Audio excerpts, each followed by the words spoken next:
was an early call for John Mazza this morning. The Michigan native qualified first. The question before the house, can he become the first four-time winner on the PBA Tour this year? Hoping to derail Mazza's title hopes, Joe Firpo.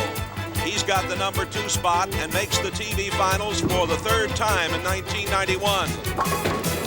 Then there is Richard Wolfe from Arlington, Virginia, at age 24, looking for his first tour win. He was 3rd in the U.S. Open earlier this year. 33-year-old veteran from Texas, Mark Williams, has qualified 4th.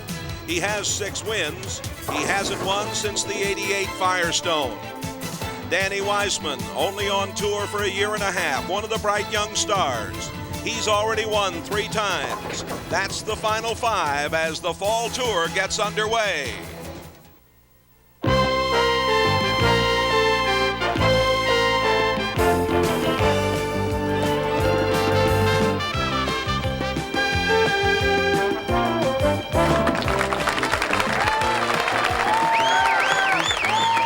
The sprawling city of St. Louis, the famous Gateway Arch.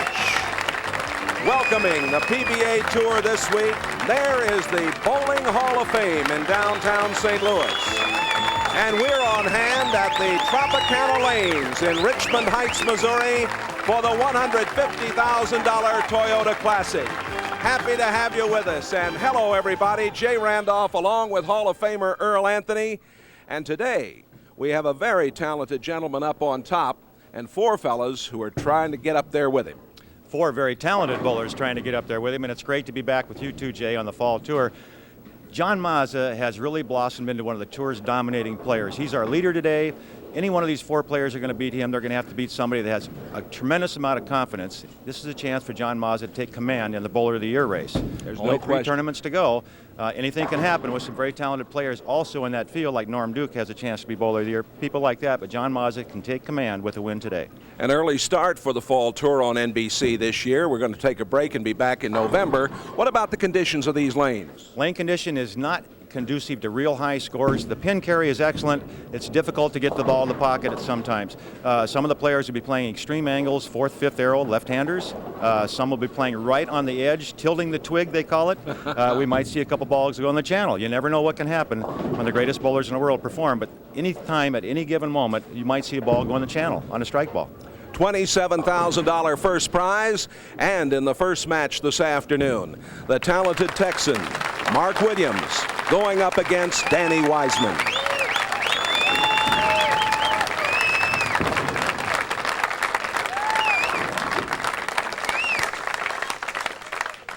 Danny Wiseman, the right-hander, has a great television record. 8-1 on TV, this young man. Nice way to begin. Nice way to start the fall tour, Jay. First ball's a strike. And as we talked about just a few minutes ago, watch the angle. You saw where Danny Wiseman's playing outside the first arrow. Watch Mark Williams. You thought that was near the channel. Watch this guy.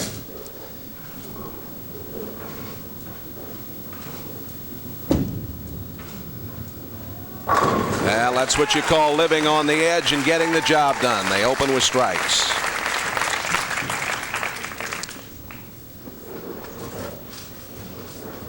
Now here's a good look at the angle Mark Williams is playing. Watch how near the channel the ball gets.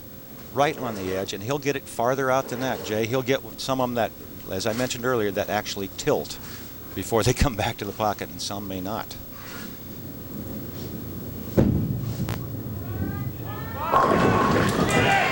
And the 10-pin won't go down. This is Mark's 2nd championship round appearance of the year. He was top seeded at the Kessler out in California and lost the title match to Brian Goebel. 27 career championship round appearances. And Mark switches balls, goes to a ball that doesn't hook. Straight cross lane. That's the way to do it. Easy spare for Mark Williams. Danny Wiseman is more of a down and in player. He'll get the ball going down the lane on a line and then bring it on the back. The good rotation, real heavy roll on the ball. Whereas Mark Williams tends to turn the ball, get more side rotation. Danny rolls it more forward, end over end. And he's had great success. Only played the tour regularly for about a year and a half. Came up just a little bit short. And he's left the 2-4.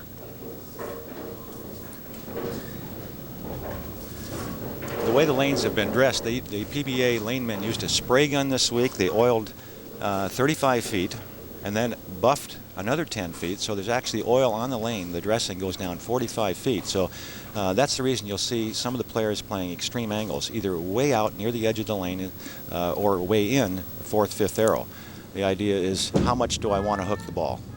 You mentioned the lane dressing. I'm reminded that later in the broadcast, Beyond the Foul Line with Earl Anthony, we'll talk about dressing the lanes on the fall tour this year, and I know our viewers will be interested in that. That's coming up a little later on. Wiseman, 24 years old. He had a 300 game in the Columbia 300 Open in Austin, Texas earlier this year. There they go. You can see them flirting with that channel. That's really close. That ball almost tilted before it came back to the pocket. Watch the ball at about the 45-foot mark. Right there. That's living dangerously.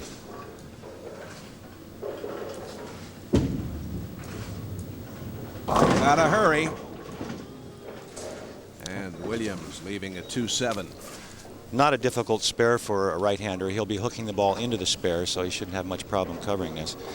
Obviously, he has to hit both. He wants to hit both pins with the ball. He'll try to get the ball to fit between the two pins.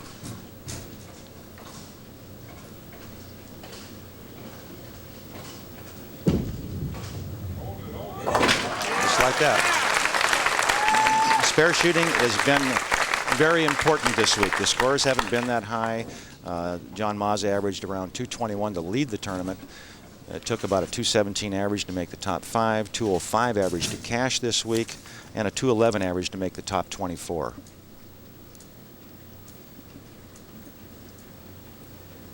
And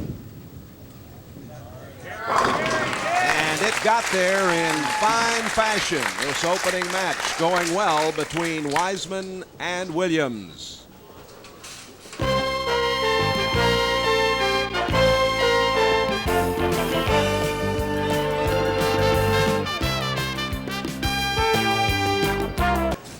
Tino DeFranco, Ray Bluth, and Vern Santons, the men who make the Tropicana Lanes really tick here. Bluth, of course, a Hall of Famer, right in the middle.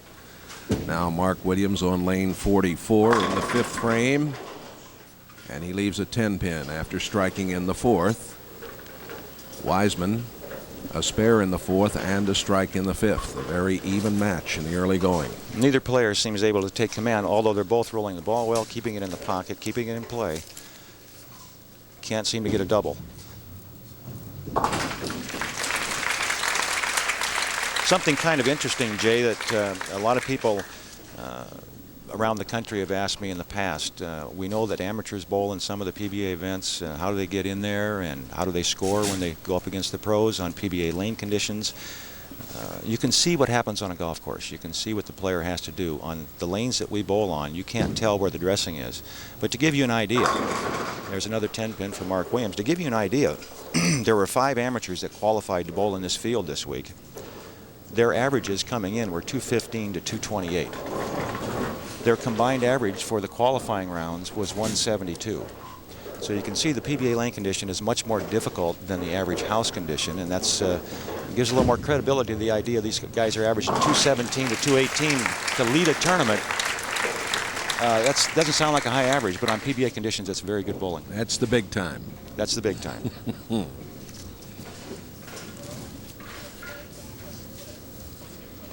Danny Wiseman with that determined look on his face.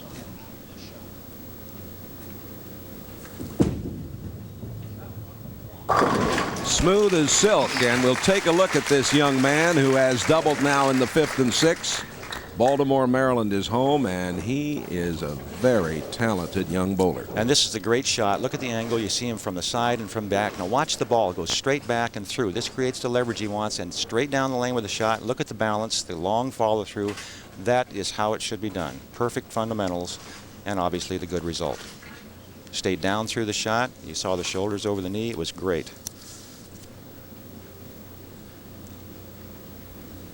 tough player to beat here. He's good in the clutch. And down they go. Danny picked up title number 3 in his last appearance at the Seattle Open. We'll be back with more as Wiseman is up on top by 23.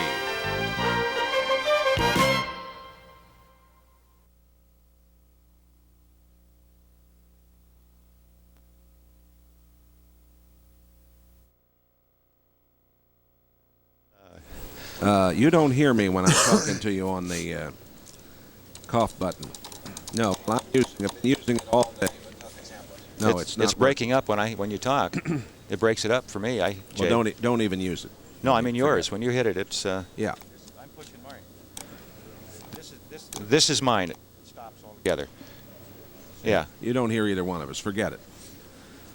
Yes. For an hour I've been trying to talk. Well, this cough button is if I want. Nothing. In the 10 minutes before we went on the air, I tried to talk to you about 6 times, you know, but it's all right. Yeah, you wanted to make some bets. You know, the horses are running today. That's right. I didn't know if we were going. You know, you're playing. I didn't know if we were going on the air or what. It's all right. No, it's not your fault. I know. It wasn't a big deal, believe me. Yes, it was. Mm-hmm.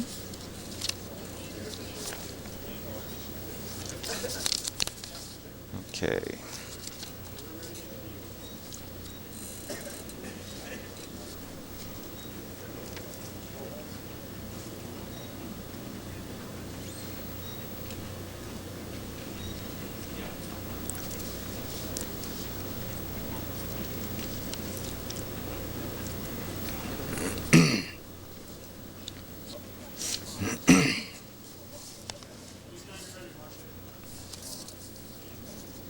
Mark Williams down 23. He was 13th after the 5th round and moved into the number 4 spot here at Tropicana Lanes with a splendid performance last night.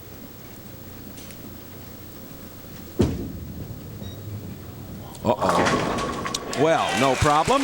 No problem. He got a big break there. And what Mark did is he just really didn't trust that ball. It looked like he was trying to fit it, trying to be perfect, and he set it down early, and the ball just, when you set it down early, it tends to hook early. Across the head pin, got a big break. That could get him started. Being down 23 pins, getting late in the match. This is 8th frame. It's do or die time for Mark Williams.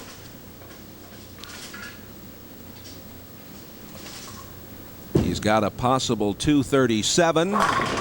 And that crossover in the 7th may have given him some confidence. It might have.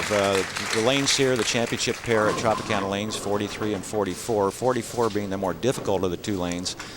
43, when you're playing the outside angle, you can trust the ball more. It'll come back. In other words, you have more swing area. 44, as you watch Danny Wiseman prepare to bowl, you have to go straighter. You can't get the ball out as wide. A little too high. Wiseman will lead the PBA's TV win percentage in the National Tour Championship rounds. If he should lose this first game, he would be 8-2. Here's a look at that last shot, and he did basically what Mark Williams did on the previous shot when he crossed over. Danny didn't quite make the same amount of a mistake, but it definitely was an error. Getting the ball down early, not trusting it because they feel it won't come back on lane 44 as much as it will on 43. Going for the 3, 6, 9, and 10. Difficult spare here. See the ball take out the 9. That's the way to do it. You see the deep breath by Danny Wiseman there. It's kind of a sigh of relief. Earl, he's only 24 years old, but as we watch the pin action of Wiseman, he has a veteran's attitude. He does. He's very cool in the clutch, as evidenced by the television record that you quoted there, Jay. He's a chance here to go all the way, which he did in his last tournament to win. And it's tough to beat 4 professionals that are bowling as well as these guys are to make the telecast. That came up a little short, but we almost got a tremendous break there. And you can see the difference. The angle the ball is taking down the lane. As I mentioned, 43 tends to hook more from the outside angle, so they're trusting it. They're getting it farther out. 44 is a little more scary for them. If they make any kind of a mistake, the ball goes high or it doesn't hook back. Wiseman up 8 after that light hit, leaving the 2-pin. And how quickly the fortunes change in one-game matches. Wiseman looked like he was going to run away with it. He was on 3 in a row. That crossover hit for Mark Williams here on lane 44 in the 7th frame. He struck in the 8th, a chance to take the lead with a strike here in the 9th.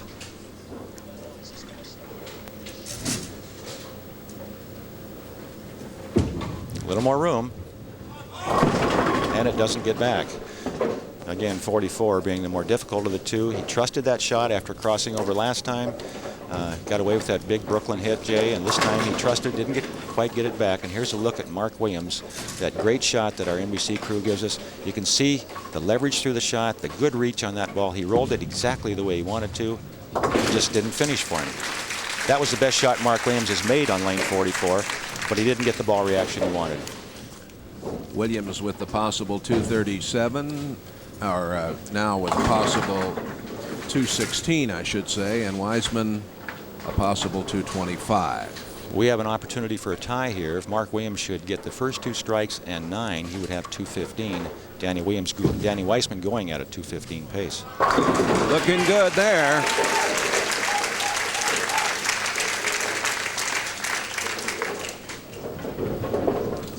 Again, lane 43, the lane that Mark Williams chose to finish on, and for this reason. You can see he can trust the ball, it'll roll back for him. The 10th frame, the player higher in the standings, as you all know, has the opportunity to choose which lane he'll finish on. Mark Williams chose 43 because he knew he could get the strike in the clutch. He could trust the ball here as he gets a re-rack. This is the big shot for him. He has to have this one. There you see how Mark did against Danny Wiseman. Williams averaged 172.5 on the TV pair. Wiseman 216.5. You can throw all those stats out the window right now. Williams leaving the 610. Very important that he make this spare. For his score would be 206. Dan, as I mentioned, Danny Wiseman going at a 215 pace needs to get a mark, some kind of either a spare or a strike in the 10th frame to win the match. If he should get 9 and miss it, he would have 204 or 203, somewhere in that neighborhood. So that's why it was important that he pick up those 2 pins. So it comes down to the fact that Wiseman needs to mark here. He needs to mark to win.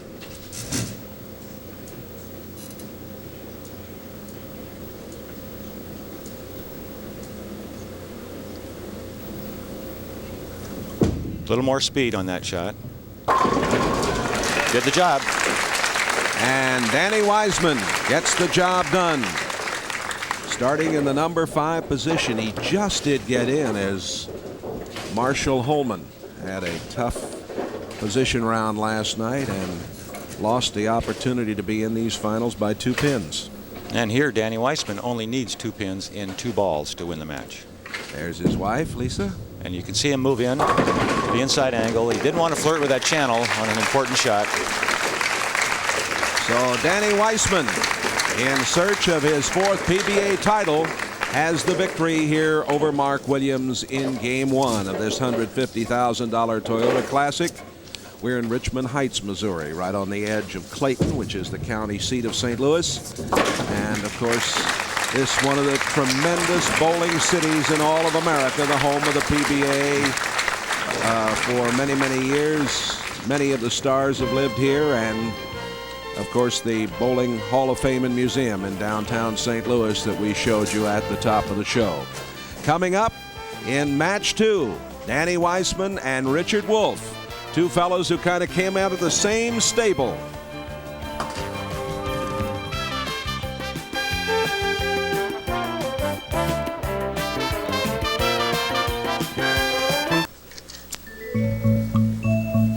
Welcome back to the Toyota Classic, as we always like to do here on NBC's coverage of the Fall Tour, bring you up to date on our top 24 finishers.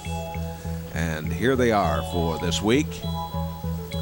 Gary Dickinson picking up a little cash. Yeah, he's almost ready to go on the senior tour. He's getting old like me. There's some of the youngsters out there that are coming along very well. Stephen Hardy, one of the left-handers. It was a good week for the lefties. Kelly Kaufman from Topeka, Kansas, picking up $2,200. David Ozio out of Ider, Texas. He's in the Bowler of the Year race, Jay, along with Norm Duke, another one. And there's another lefty, Hugh Miller, very talented left-hander.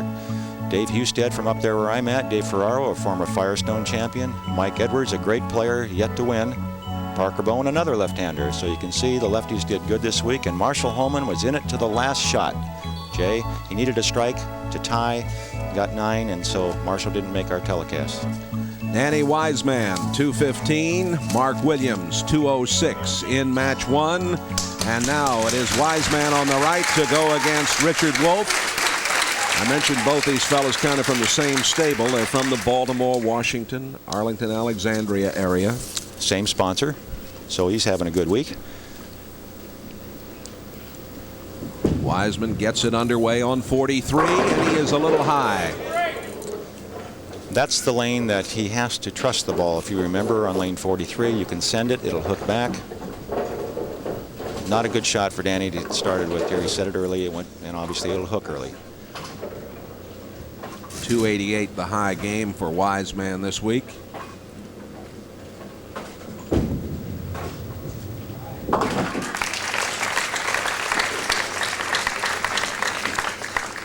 And here's our first look at the action of Richard Wolfe from Arlington, Virginia. He is 5 months younger than Wiseman. Both are age 24. High game of 299 this week. And watch the angle he'll be playing. This is a left-hander playing close to the 4th arrow. A lot of wrist rotation of the ball. Kind of a unique lane condition in that the left-handers, we have 2 left-handers in the top 5. Of course, our tournament leader, John Mazza.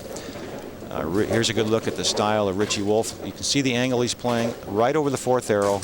Both left-handers playing in that vicinity of the lane, whereas the right-handers are playing the extreme outside angle near the channel, almost the reverse as you might normally see when you watch the Pro Tour. This is Richard's second telecast of the year and the 3rd of his career. I mentioned he was 3rd at the U.S. Open in Indianapolis. 2nd seeded in that event. Gets them all. Wolfe from Arlington, Virginia, 5 years on tour. He lost the U.S. Open to Pete Weber. Pete, of course, the defending champion here, not able to play, serving a 6-month suspension. That suspension will end in late October, and Pete will be available to join the fall tour November 16th for the Brunswick Memorial World Open in Chicago. That was high again. 3-6 leave for Wiseman. Danny really not projecting the ball as well as he did when he bowled Mark Williams. Again, you see the ball's a little bit early off his hand. He's not getting it down the lane quite as well, as firmly as he did in, say, the 10th frame when he had to make a good shot to win the match. That was a very good shot. His first 2 balls in this match, not what he's capable of doing. Earl, these are synthetic lanes. Coming up, of course, your Beyond the Foul Line segment talks about dressing the lanes.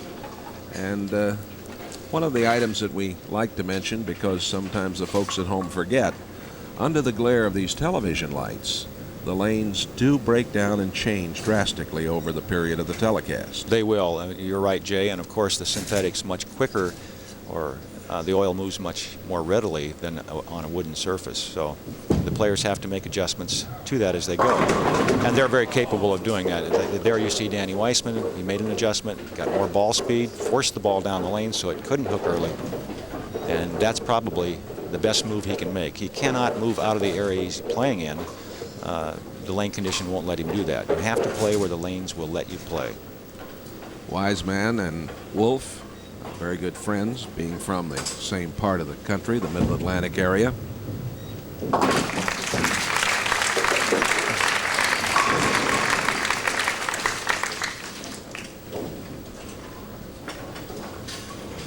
This young man throws the ball, you'll hear the audience going, juice, juice, juice. He gets so much rotation. Very powerful release. Boy, did he scramble those. You can hear in the background the crowd. Very lively crowd here in a great bowling town, St. Louis. They know what's going on out there. They know this young man has tremendous talent. And he can make things happen with that bowling ball. Throws the ball extremely hard, gets tremendous rotation, and the pins, as you said, Jay, just explode. Wolfe up by 13. This is his best year on tour. He's won more than $24,000 already.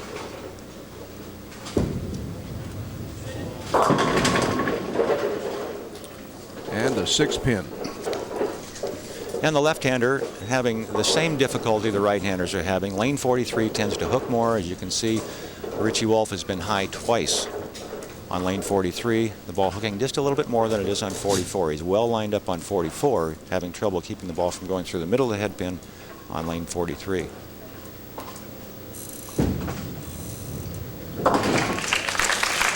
And the spare for Wolfe.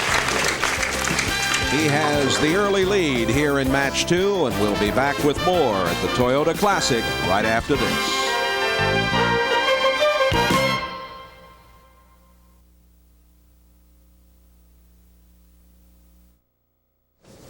Yes. Next break is a station break. Right. Remind me of that. I got it. Right. Local station.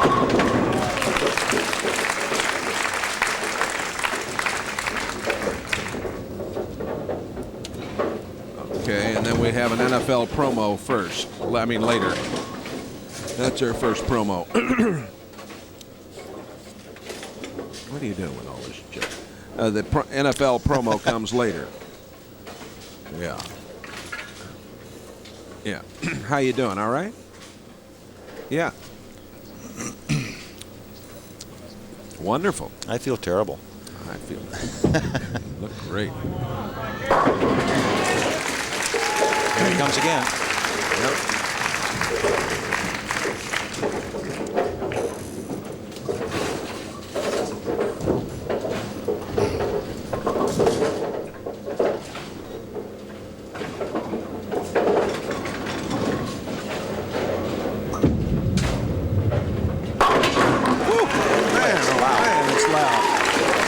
Got a mic on down by the pins or something? Must have a mic in the.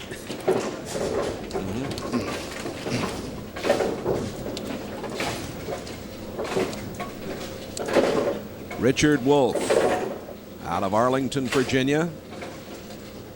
A strike in the 5th. Bowling on lane 43.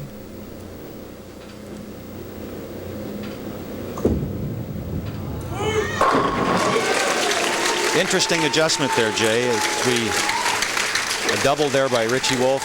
The adjustment he made on lane 43, he could either throw the ball harder or he could open up the lane more, give it more room. Here's a replay of that shot. As you see, he's moved deeper, giving the ball more room. He's playing around 23, 24 board on the lane.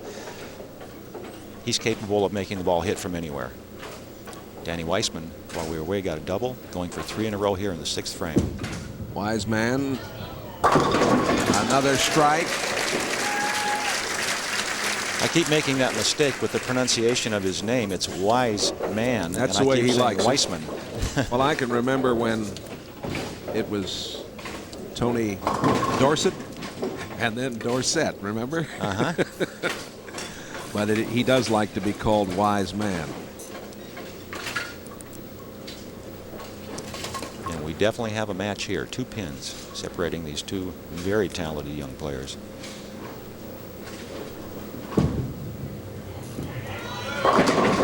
And that is 4 in a row for Danny Wiseman, bouncing around here. We'll take a timeout. Now this from your local station. Bob Costas and the crew tomorrow get you started for an NFL doubleheader with NFL Live at 12:30 Eastern. Many of you see the shootout between 2 of football's premier quarterbacks, John Elway and the Broncos, facing Warren Moon and the Oilers. Others will see the Jets take on the Browns in regional action. Second half of the doubleheader, Chargers and the Raiders collide in the Coliseum. You'll want to check your local listings for the games to be seen in your area tomorrow. The NFL on NBC. Well, Earl, let's take a look at this last shot and then the pirouette performance of Danny Wiseman. This is to take the lead in the match. And you can see he got the shaker off the wall. Watch his reaction. Looks like a young Nureyev. Should be on stage with that. And a little problem for Richard Wolfe, who leaves the 3-5 over on 44 as we're in the 7th frame in this match. And as so often happens, remember, he finally got lined up on 43, made a move deeper into the lane, more inside to give the ball more room. Now he's lost lane 44, especially after waiting through the commercial break. I'm sure a lot of things going through his mind. He hasn't done that well, considering his talent, Jay. And there is a big mistake right there. I know you were talking with him last night, and his great desire, and he is talented, is to break through and win a title. And you get the feeling if and when he does that, he's going to really be tough. He is. His talent is second to none on the left side. He's one of the best left-handers as far as release goes out here. His problem is lack of experience and confidence in his own ability. Once he gains that, he'll be tough to beat. Well, that's a big help for him right there. He needed that strike here in the 8th frame. Wiseman has 4 in a row.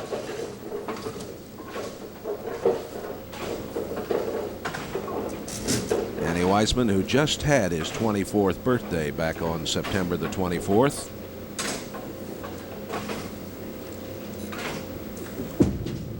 Gotta hurry. Oh my, look at this. Has he got it going now, Jay? He's really stroking the ball smoothly. He's very comfortable and confident. This man is tough to beat when he's got it going like this.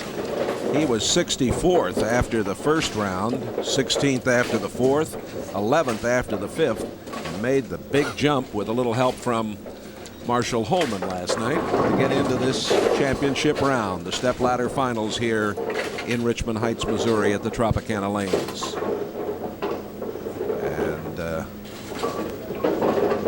There's a pin in the channel on 43.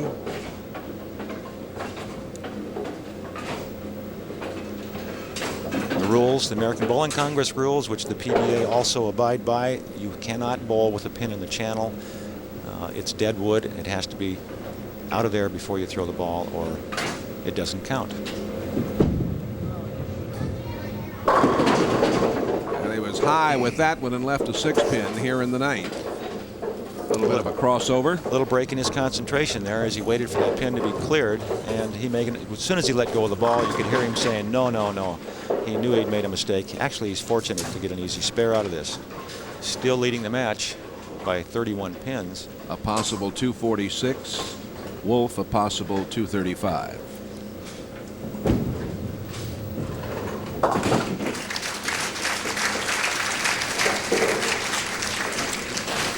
Well, right now, Wiseman is in the driver's seat over Richard Wolfe, 31 pins. This is the key shot right here. Very obviously, it's coming in the 9th frame. The toughest lane for him is 44. He has to strike here to have any chance at all.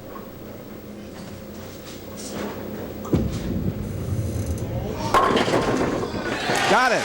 The little love tap on the 7-pin. What a great break for Richie Wolfe. You can hear the crowd in the background. They're really pumped up when they watch this young man bowl. You can hear him yelling, juice, juice, and that's because of all that rotation, all that hitting power he gets on the bowling ball. Watch the pin jump out of the channel. You can see it. It's the 4-pin. It falls on the 7, just enough. Great break at this point in the match. That was a must strike. 2 here to make Danny Wiseman mark. He needs 2 strikes in the 10th.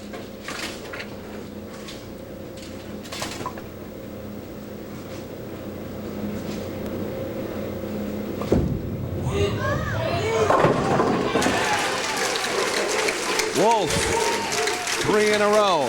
Hit him thin and watch him spin, Jay, as Billy Whaley used to say. And there it was. He's playing that extreme inside angle inside the 4th arrow. Tremendous rotation, making the pins dance. This one to put him in the 230 category. Again, a chance for a tie match. If he should strike all the way out, 235, Danny Wiseman going at a 236 pace.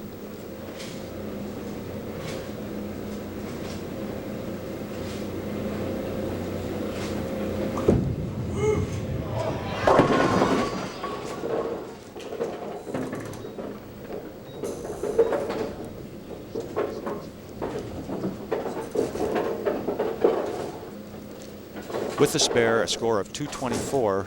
And here's a replay of that last shot, and you can see him running it out. He thought he had a chance for the strike. The mixer again didn't quite get it. Danny Wiseman with any kind of a mark, again, as he was against Mark Williams, needing a mark in the 10th, made a great shot. Needs any kind of a mark here to win the second match.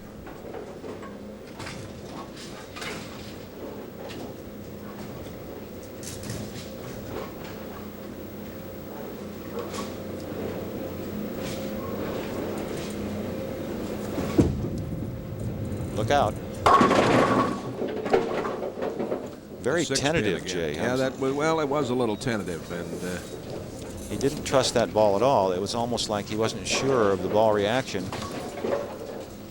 Not his normal way of playing in a crucial situation. Normally he goes out there and attacks. That one was. If he would miss this pin, and it doesn't figure that he would, we'd have a tie. We definitely would. He has to make this to win the match.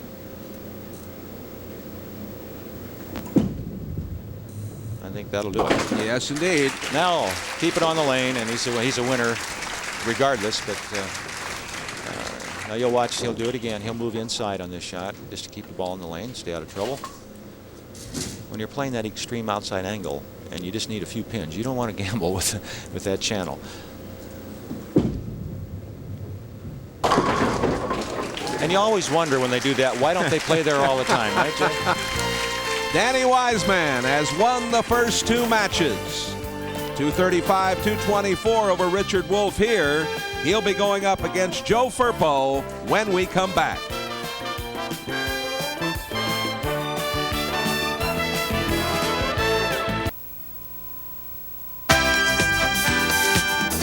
Time now for Beyond the Foul Line with Earl Anthony.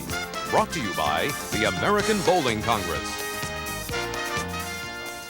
Each week during NBC's Fall Tour, we'll be offering you some advice with PBA champion and American Bowling Congress ambassador Mike Albee. Thanks, Earl. It's always great to start a new season and also to be here with you. And it's exciting, especially for all us league bowlers. And Mike, I know you bowl league in Indianapolis, and there must be something you can do to give us a tip on how to raise our averages. Something different, maybe? Well, lane conditions are going to be a little bit different this year. Over the last couple seasons, there's been 2 lane conditioning rules. This is going to change now because now the American Bowling Congress has adopted 1 rule for lane conditioning. This will add a little bit more lane conditioner to the outside part of the lane.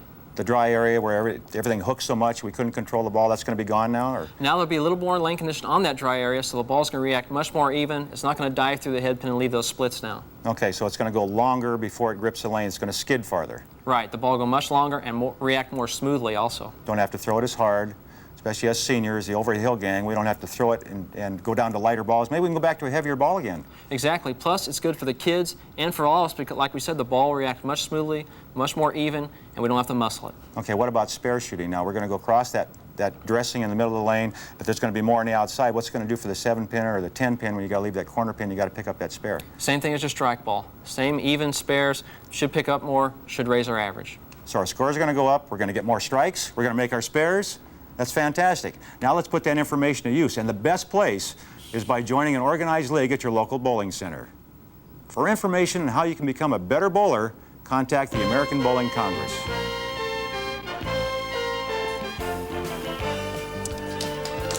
Danny Wiseman defeating Richard Wolfe, 235-224. Has moved into the third match. On the left there, Joe Firpo, who led this tournament after the second round, after the third round, and after the fourth round.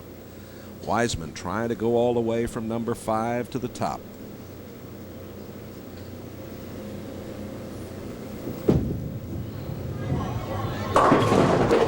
A little high, and he leaves the 6. Just exactly the way he started his match against Richie Wolfe. Still a little tentative and getting out of the gate. Remember, the left lane hooks more than the right lane. Lane 43 hooking more than 44. And again, the player that finishes higher in the top 5 going on to the telecast has his choice of finishing lanes and starting lanes. Firpo has decided he wants to finish on 43. That's the easiest lane to strike on. Wiseman, Earl, now has a TV record of 10-1. I wonder who beat him and how they did it. I know who it was. I believe it was Del Ballard. I think you're right. Joe Firpo out of Lake Worth, Florida, 26 years old.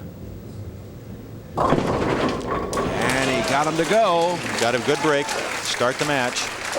Lane 44. Now, let's see what he does on 43. Remember, 44 doesn't hook as much. Here's a look at the style. Watch him get the ball a little bit behind him. Creates a little more leverage. Throws the ball a little softer as far as speed is concerned than the other players. Much in the style of Mark Williams. It's a lot of rotation or very heavy roll. If he hits light in the pocket, he'll really make the pins fly. They really dance.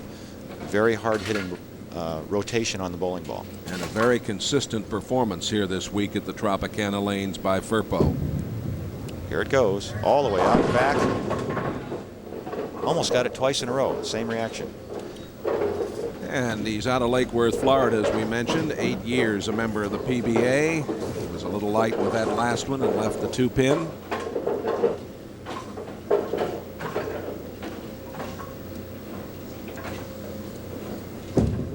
A little more ball speed, straight at the spares. Again, the idea is to hit those pins. You don't have to throw a big, strong hook or anything to knock down a 1-pin spare. All you have to do is hit it, and you'll see the professionals throw the ball hard and straight at the 1-pin spares. Joe's fiancée, Stephanie, on hand.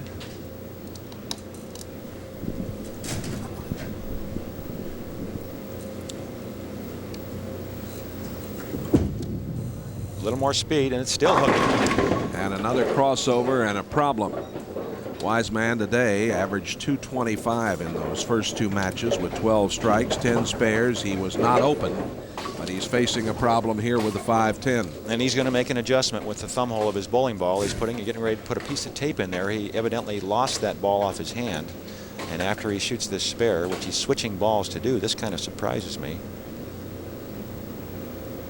Because this particular spare requires a good touch.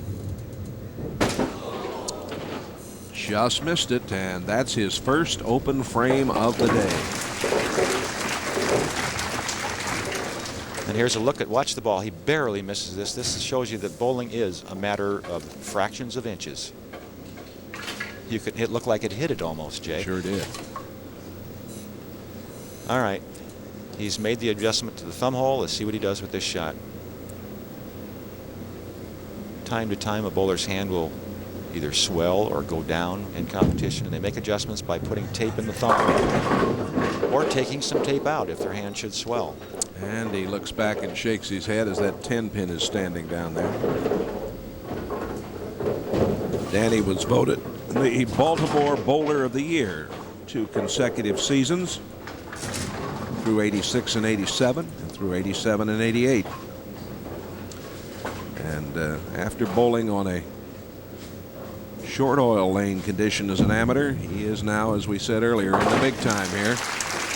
He had to make a lot of changes in his game, and that's what happens with a lot of good young players growing up on that short oil condition, learning to play on that when they come on the PBA Tour. We never, ever have short oil on the tour, and you have to make major adjustments in how you play the game. As you look at the statistics on Joe Firpo, it's his 3rd championship round appearance of the year and the 7th of his career. Oh, the 10 is there. That looked very good going down. Career TV statistics, 4 and 5. High game of 299 this week for Firpo. And watch how he shoots this spare. It'll be a good lesson in spare shooting. He'll go cross lane with a lot of ball speed and not hook it. Generates a lot of speed. Big, strong young man, somewhere around 6'1", 200 pounds, very strong, very talented. And he is just one of many of the good young players coming on the Pro Tour, good young athletes that can play this game, play any part of the lane, make the ball hit from any angle. The talent level is very high on the PBA Tour at this point.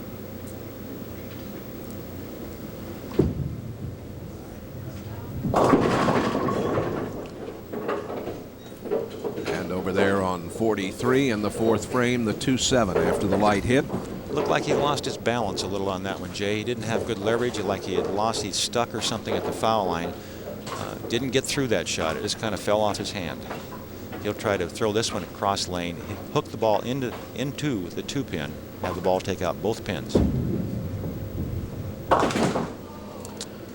Well, a little problem for Firpo in the 4th, after Wiseman had his first open in the second.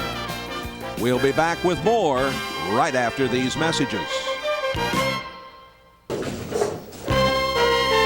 Coming up next, first we'll pump you up at the Arnold Schwarzenegger Bollard Billing Classic, and then possibly $1 million at stake. The world's fastest milers going in the $1 Million Mile, and an incredible test of human endurance. Top triathletes attempt the grueling escape from Alcatraz. That's all coming up next right here on NBC.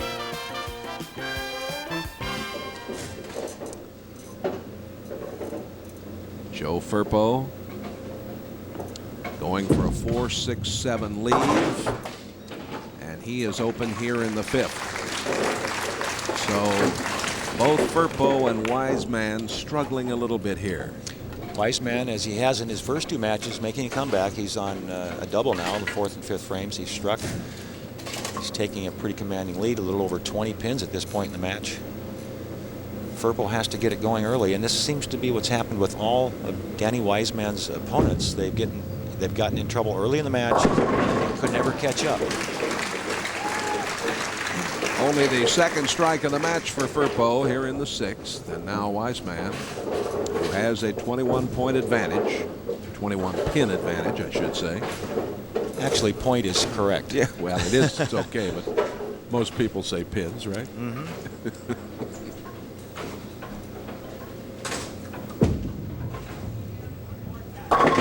Oh my.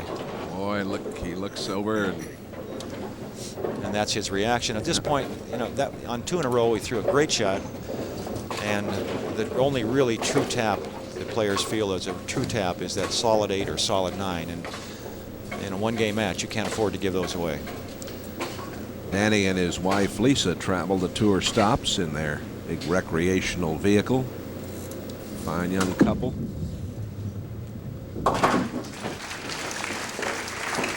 Spare for Danny in the sixth. Lisa, gentleman right behind there, Bruce Pluckhon, the former curator of the Bowling Hall of Fame and Museum in downtown St. Louis. And no, he is not taking a nap. He's looking at something in his hand. He's got some notes in his hand there.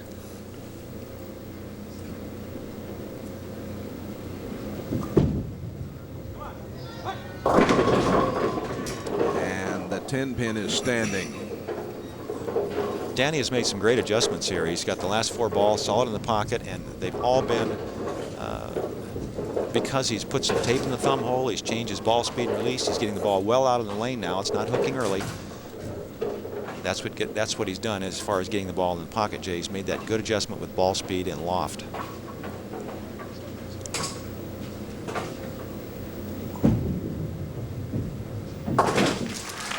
Danny Wiseman in the lead here in our third match of the $150,000 Toyota Classic. Now this from your local stations. We mentioned at the top of the broadcast that this kicks off the fall tour. We've got a little break in here, and then we'll join you on November 16th for the Brunswick Memorial World Open at a new venue up in the Chicago area.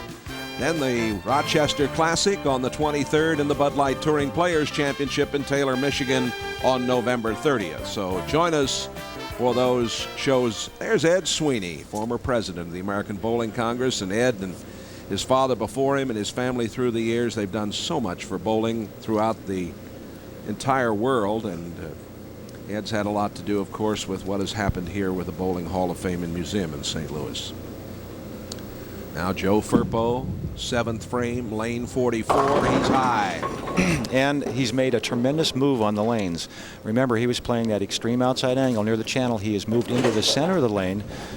Evidently, during the break there, he sat there and he thought, and he feels that he has to make a move if he's going to win this match. Interestingly enough, Jay, Joe Firpo has played this angle, the inside angle, all week. That's what got him here. During his practice before the telecast, he evidently felt that he had a better shot at playing around the first arrow, and now he's gone back to the original angle he played to get to this point in the tournament. Wiseman up by 19.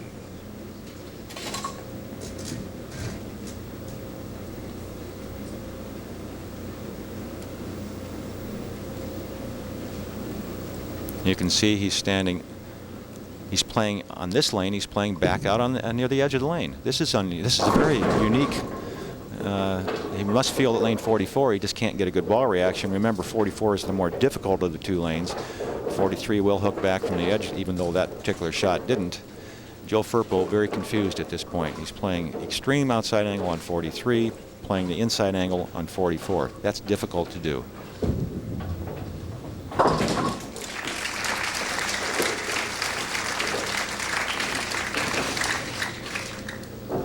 Danny Wiseman, who defeated Mark Williams 215 to 206, and then put Richard Wolfe on the sidelines 235 to 224. Up by 20. Still anybody's match with 2.5 frames to play here. Big strike. And again, the most important thing so far in this match that Danny Wiseman has done, I keep saying Wiseman, it's Wiseman, is he's gotten more speed on the ball and he's got the ball farther out on the lane before it touches the surface. The sooner it touches the surface, the earlier it hooks. He's preventing that from happening by getting the ball well out in the lane. Good projection that delays the hook. He's keeping it in the pocket area.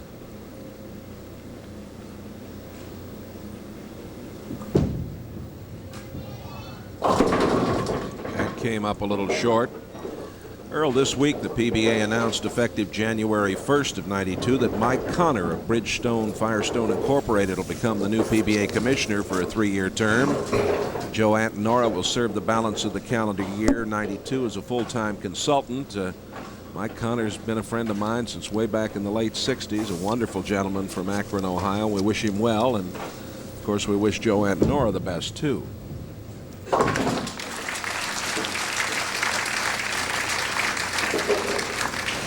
These two have really been fighting it here. They have. They've been struggling. The lane condition, as I mentioned, is not an easy one, especially the television pair has been difficult for all the players, as you've quoted some of the averages, Jay.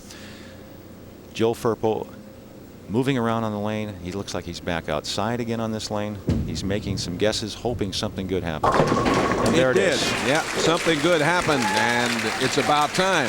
It's still anyone's match. Danny Wiseman going at a 194 pace with 1 frame to play. Joe Firpo can strike out 3 balls in the 10th as we see a replay of that shot again out near the edge of the channel, back, long way back. This is the lane he has to get 3 in a row for 194, which is what Danny Wiseman is going at right now.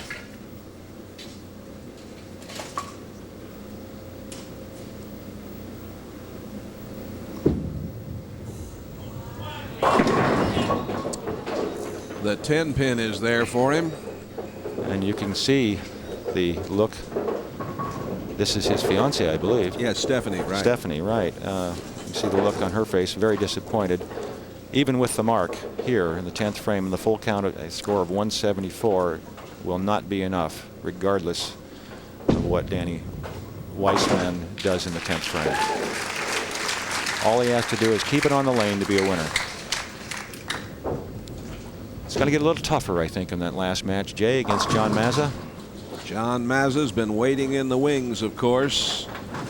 He was the leader this week here, and a very brilliant performance. Had a 300 game, and you'll be seeing him in the championship. Go against young Danny Wiseman, who has come all the way from the number 5 position.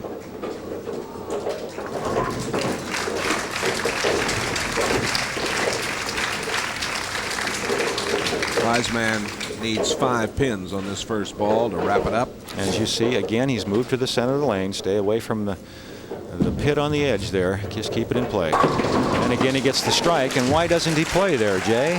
Tell me that. He might be thinking about it, Earl, the way it's been going. Earl, I do want to mention that all of us in the bowling world are mourning the loss of Floridian's Mike Miller and aspiring PBA member Tony Hansen, who lost in an auto crash recently. And we will miss them very, very much.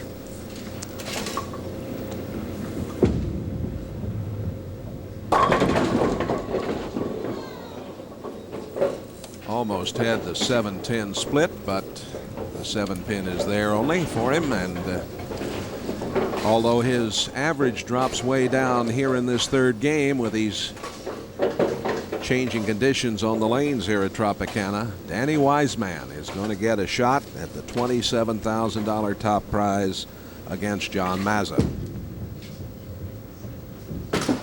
And there he's just throwing a ball to try to get it in line for what he wants to do. 193 for Wiseman. Firpo 173. Wiseman in the championship against Mazza when we come back. A pleasant day for Wiseman. 215 to 206 over Williams in match 1. And then 235-224 over Richard Wolfe. And the victory 193-173 over Firpo. And Wiseman's picture never changed there, did it? He is set to go. Danny Wiseman against John Mazza. Wiseman, after 3 matches, a 214 average. His opponent's average 201. Here at the Tropicana Lanes, Richmond Heights, Missouri, the St. Louis suburb. We are ready for the uninterrupted coverage of our championship match. Danny Wiseman and John Mazza. Mazza with a 300 game this week. Joining him in that category were Tracy Lamberth and Kelly Kaufman. That's just a practice ball for the left-hander. And Mazza's had himself quite a year. He really has. This is his 8th championship round appearance. There's the prize money. Williams taking the $5,000, Wolfe the 6, and Firpo the 8. Now we get down to the big bucks. Danny Wiseman. And all of the players have chosen, they had the option to start on the right-hand lane so they could finish on 43. They still feel 43 is the easier lane to strike on.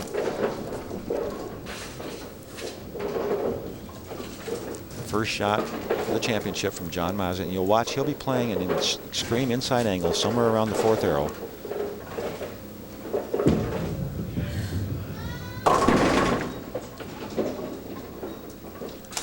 Mazza, a gentleman who struggled for many years on the PBA Tour, having an outstanding season. Here's a good look at the style. Watch the leverage. He gets the ball inside, uses his knees very well, low at the foul line, good extension. He's one of the better players on the left side of the line. There's no question about that. A lot of experience, and as you mentioned, he hasn't had a lot of success until this year. He's won Clevens, Michigan. He's won 3 times, Jay, and has created a lot of confidence. And with that confidence, he's done so much better than he had in the past. Credits the work of a sports psychologist with getting his head straight, giving him some confidence. Oh, he's got a batch of wood to handle down there. That's the 3.569. If John would win this match and take down the $27,000 first prize, it would vault him into number 2 in the money list behind David Ozio. And he'd be the only player with 4 wins this year. And I feel, in my opinion, a leg up on the Bowler of the Year race, which is still up for grabs with Pete Weber coming back into action in our next tournament. Norm Duke having a great year. David Ozio, the current money leader on the tour. Those 4 players, there's no question, all have a shot at Bowler of the Year. And there are a few more that could do it with some great performances in our last 3 tournaments of the year. Danny Wiseman today averaging 214.60, 209.67 on the TV pair.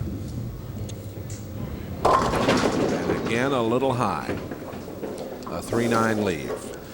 When Danny switched balls somewhere around the 6th frame of his match against Joe Firpo, he suddenly got a much better ball reaction. And now he seems to have again lost the ball speed that he picked up when he switched balls. He threw it harder, got more projection, got a better ball reaction, more consistent reaction.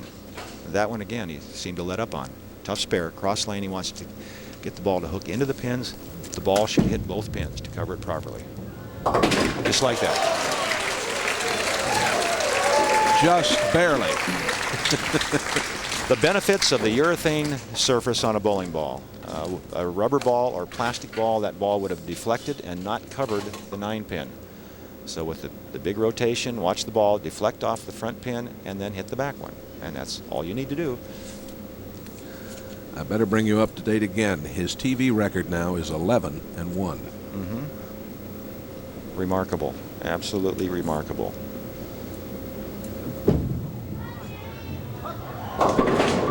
He's really fighting it right now, though. Trying to adjust to these lane changes. A light hit leaving the 210. He seems to start so slowly in each match and then get it going. Along about the 4th frame, he tends to string 3 or 4 or 5 in a row, and we'll see if he can do it again. This is a very difficult spare. He wants to hit the 2 pin on the left side, drive the pin across the lane into the 10. Margin for error is very small.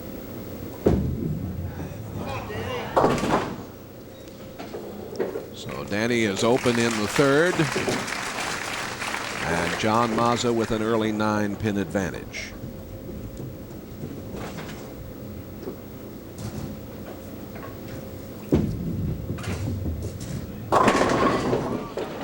The 10 won't go down for John.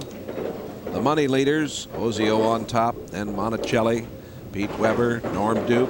Mazza, as I mentioned, can vault all the way to the number 2 spot if he takes down the $27,000 first prize here this afternoon. Our thanks to Butch Soper working with us, handling our stats and scoring. Always good to work with Butch.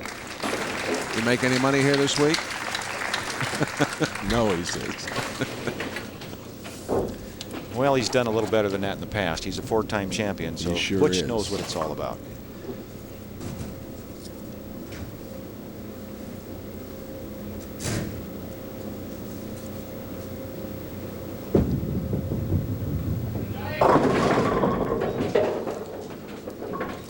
If you listen very closely when John Mazza rolls the ball down the lane, you can hear it. And it's not because there are gravel or rocks on the lane. It's what it's doing is he's catching the edge of the thumb hole. He's trying to roll the ball so forward and get such a heavy roll on it that he's catching the edge of the thumb hole as it goes down the lane. And that's that little thump, thump, thump, thump you hear. He's going to get another ball for the spare. On the TV pair this week, he averaged 234 here at Tropicana.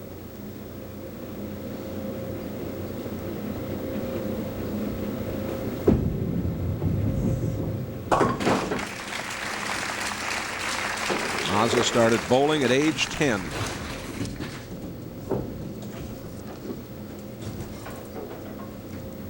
And here is Danny Wiseman, only 24. Very young field. Mark Williams being the oldest player of the 5 at 33.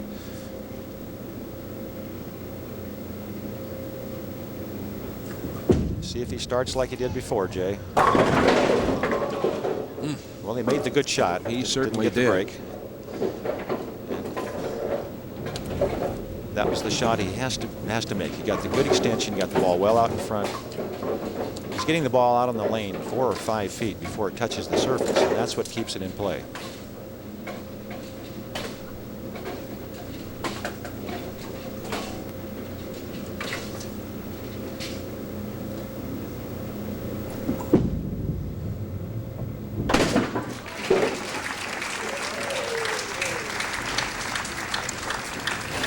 Danny was 5th seeded at Seattle, came all the way, defeating Curtis Odom, Del Ballard, Eric Forkel to reach the title match against Dave Ferraro. And he struck and spared and then tripled to take a 27-pin lead after 5 frames, and he never looked back in that match.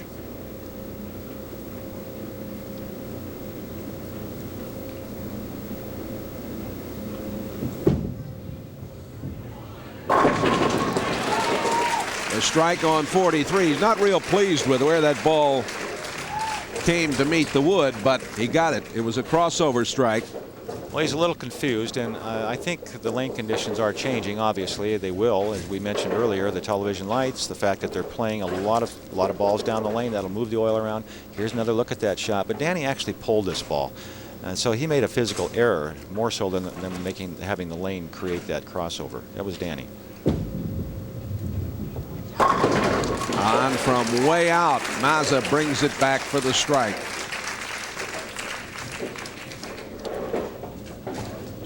Mazza with a 7-pin advantage. Leslie Mazza, Johnny's wife, looking on.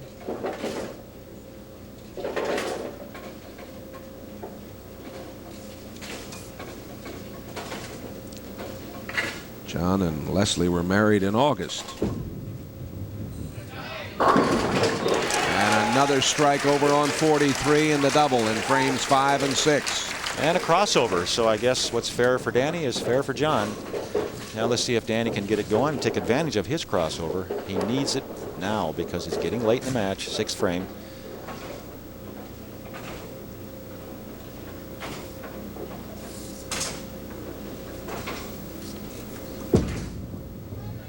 Good shot. And as he has done in all his previous matches, he gets going in the middle of the match, gets ahead of his opponents, and they can't quite catch up in the 10th. We'll see if Mazza gets in that same situation. There's another look at that shot. Watch how he gets the ball well out on the lane. Real good lift and heavy roll on the ball, and that's what creates that kind of pin action. Wiseman getting a re-rack over on lane 43. Chance to take the lead for the first time in the match right here.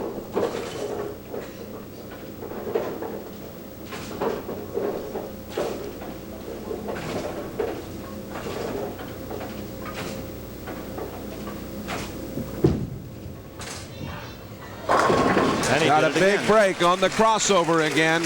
And he made an adjustment on that shot. He threw the ball harder. He got it well out on the lane, but it still hooked early. He's not trusting the ball. He's not giving it any room to the right to hook back. He's playing such an extreme angle. There isn't much room to give it, as opposed to where John Mazza is playing near the 4th arrow, even deeper than that, farther in some cases. The left-hander lets it go.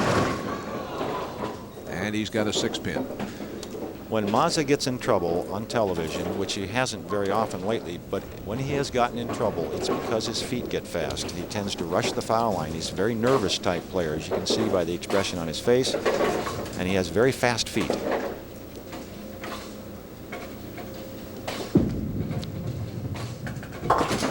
He placed second at Tucson in July, top seeded. He lost to Norm Duke 215 to 173. Made 3 consecutive telecasts to open the spring tour. Here's a look at the footwork of John Mazza. See how he's sideways at the foul line there? And again, he'll be that way on his strike ball, on his spare balls. And that's generally because your feet are fast. You get there ahead of the ball and you pull the ball through to catch up. It turns your body sideways.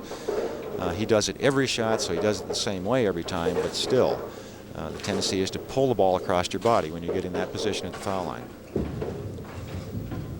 And when you pull the ball across your body, that's where it goes, through the middle of the head pin.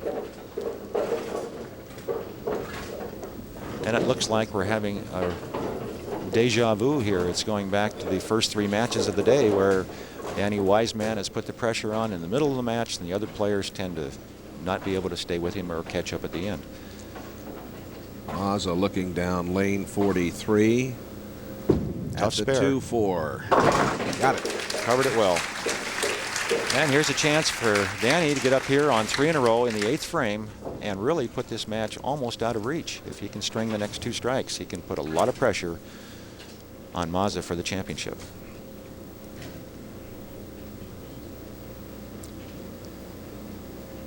This is the most important ball of the day. Careful. Look out. Almost did it again, Jay. He's talking to himself, Earl. Well, you think he's talking to himself. I'll guarantee you right now, John Mazza is thinking, not another one. For a professional to miss the pocket that far, and that's a long ways. When the ball crosses the head pin, he has to be totally confused. It's not a matter of execution. He just doesn't have any idea how the ball's going to react on the lane. Watch this. He really is talking to himself. He's confused. Still anybody's match. Only 5 pins separating these 2 players with 2 frames to play for the championship, Jay. It's going to get exciting. Who's going to bowl the best? The last 2 frames is what it comes down to. Wiseman has come from the number 5 position. Mazza has lost from the top, even though he's had a fine year. And this match, very important to both players, but obviously there are other things on John Mazza's mind, like Bowler of the Year. Wiseman throws his hands up over his head for that one. Sure, it's just he's saying, I finally hit the pocket. How about that? The pressure on John Mazza. He's 5 pins behind. Needs at least a double minimum to have a chance to win from the looks of things right now.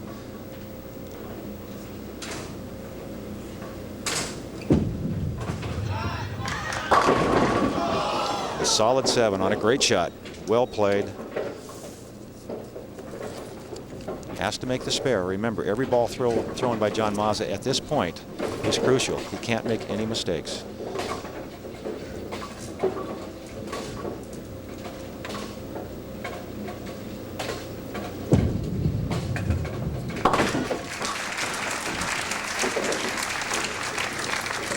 All right, maximum score for John Mazza, 210 with 3 strikes in the 10th. Nanny Wiseman going at a 206 pace with a strike in the 9th, possible 226. Anybody's game yet, anybody's championship. $27,000, first place.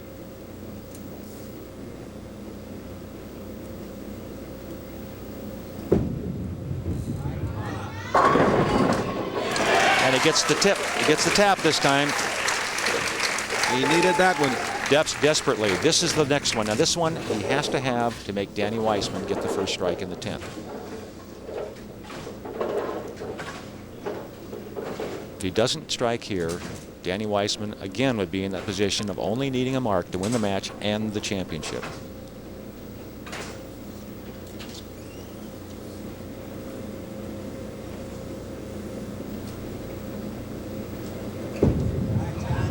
Oh, he really sent that one wide, Jay. Gave it plenty of room, and here's coming across. But the 7's not going to go.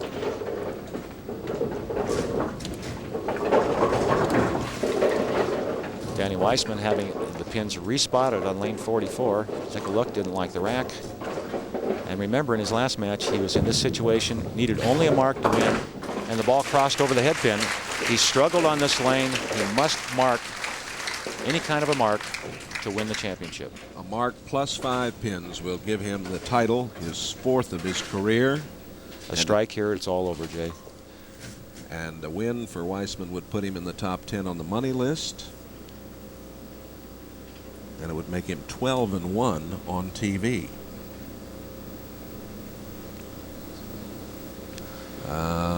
Just a little movement off to his right, and he did the right thing. He stepped off the approach. He'll start, reset again. Might have been bothered by the movement of one of our cameras down that side. Very poised young man for 24. His wife looking on. With her eyes closed. Yes. And here we go for all of it right here. All right, he needs the spare. Cross lane, he's a great spare shooter. He'll switch balls, go to the smooth surface shell, throw it hard, make this spare, and get 5 pins to be the champion.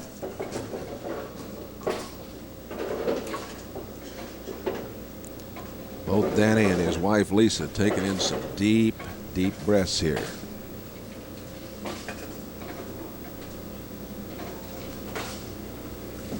Hard and straight, just like that.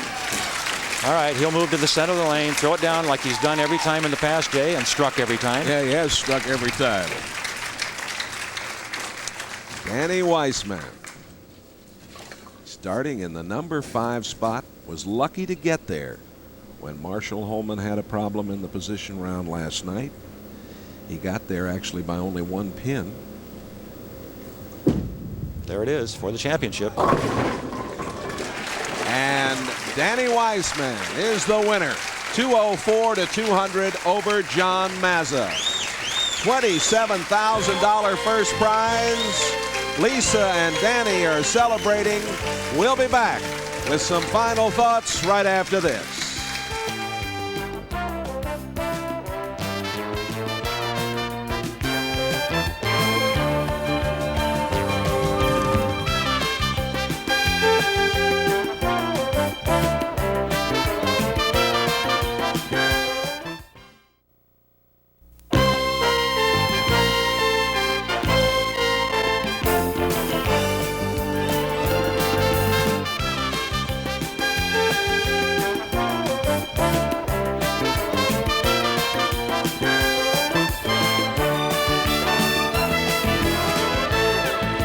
And our congratulations to Danny Wiseman, Arvid Hansen of Toyota, Tino DeFranco, co-proprietor here, presenting the check and the trophy. Lisa right there. Danny is the champion of the Toyota Classic. This has been a presentation of Bud Sports and the PBA Incorporated in association with NBC Sports. For Earl Anthony, Jay Randolph, so long from St. Louis.